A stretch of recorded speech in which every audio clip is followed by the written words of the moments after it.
So, who who had the Texans to win? Who? Put your hands up. It's cool. It's cool. You're not dumb. You're not a Houston fan. You're not overly hateful of the Chiefs. You're a Niners fan that watched a Cardinals game, but that's besides the point. Of course, we have the Texans against the Chiefs. First game of the NFL season, primetime Thursday night football season opener. Of course, there was a lot of controversy over the salute that some teams were indecisive for the even coming for the two national anthems. I'm not going over all that. That's just whatever the hell happened. There was somewhat a limited crowd for the Chiefs game against the Texans, of course, because the still pandemic plays a major factor in most attendance rolls. I mean, the WNBA, even without the pandemic, still gets record-breaking losses of attendance, but that's besides the point. They have 205 live attendance. To just sum it up all the statistics going into the game, Deshaun Watson went 2 he went 253 from the yardage, went 20 of 32.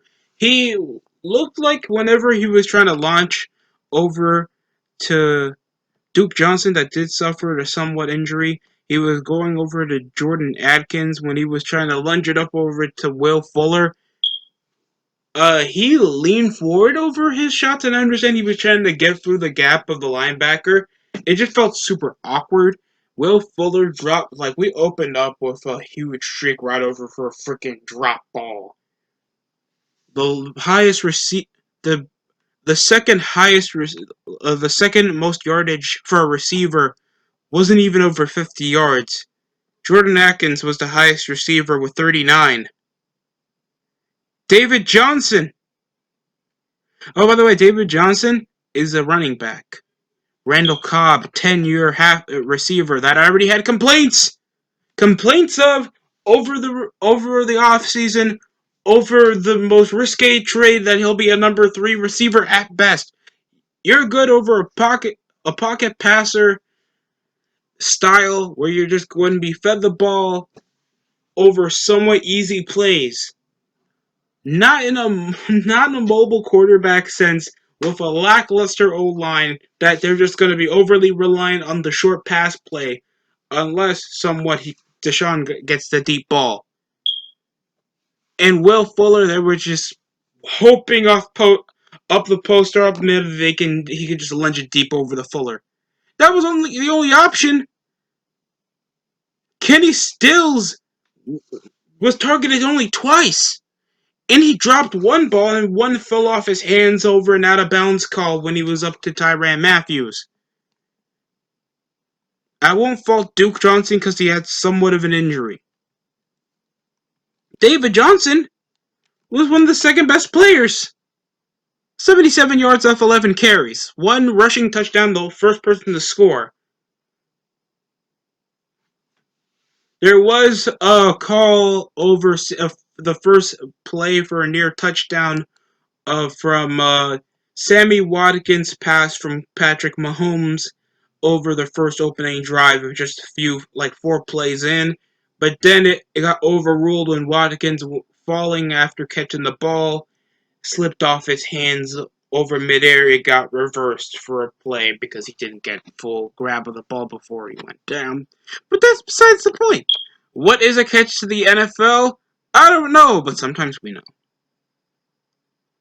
Most of the primetime players, obviously Pat Mahomes, 3 touchdown passes, no picks, 211 with a great with a good pass percentage, and of course, rookie from LSU Clyde Edwards-Helaire with 25 carries for a touchdown and 138. The guy came to play. You could barely even see him carry without getting a first down. Darrell Williams was there, but he was more threat in the passing game, hitting those short curls for decent yardage. Anthony Sherman. There was also Sammy Watkins that wasn't yet utilized, of course, in the run because he was more used for the play. All 3 receivers and the type. No, just Tyreek Hill and Sammy Watkins caught a touchdown, and Travis Kelce down the red zone, but that was like in the second half when they needed it.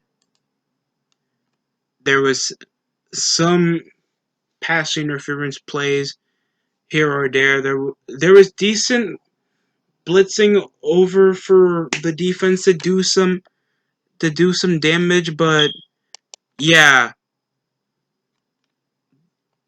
J.J. Watt looked like he was just edging out to stop the run.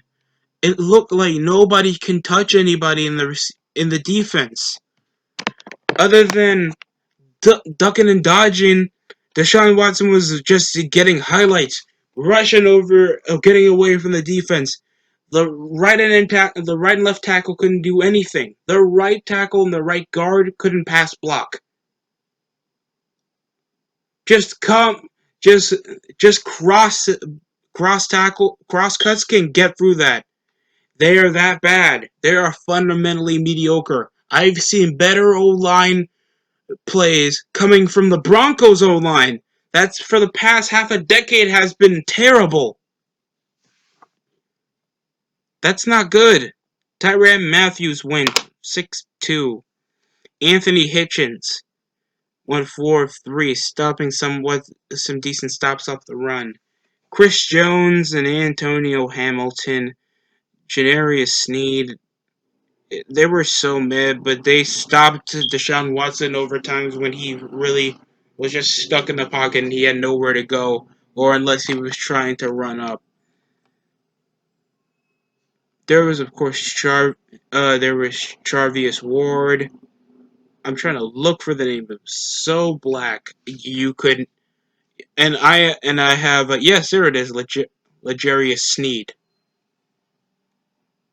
had a decent.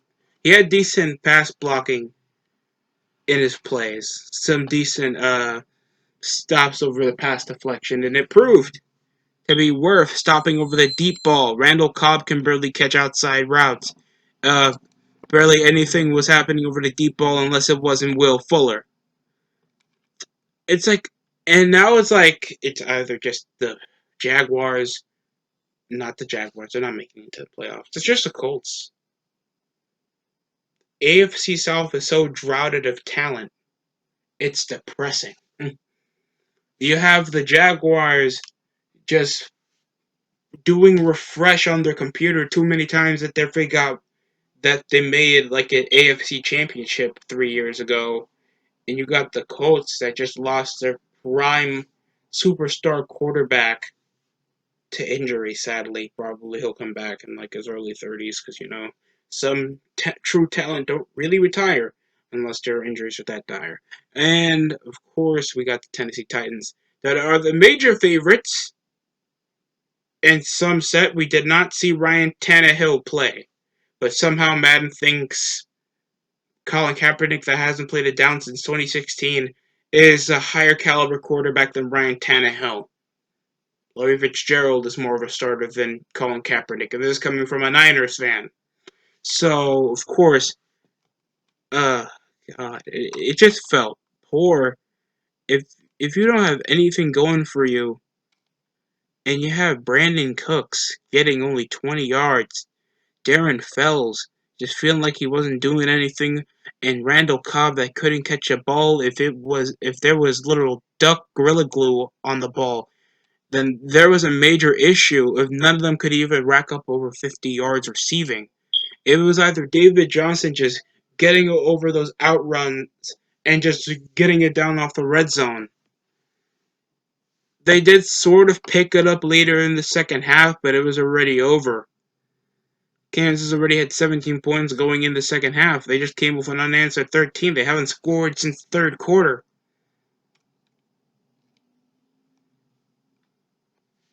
And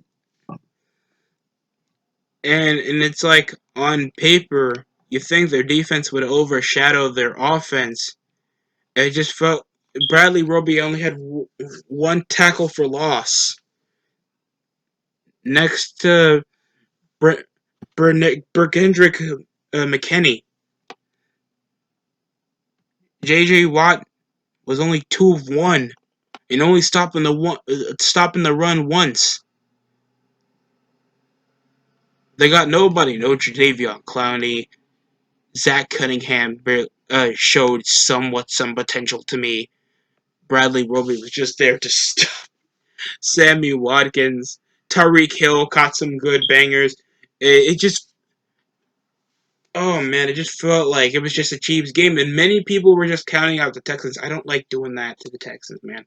But over horrific line plays, the receivers completely underperformed. It's how sad it is that the players are so sorry that David Johnson, a player that hasn't been that relevant since 2016, went for the highest rusher, the second highest yards, like the third highest yards, next to Kenny Stills and Deshaun Watson. That's not good. That's not a good look.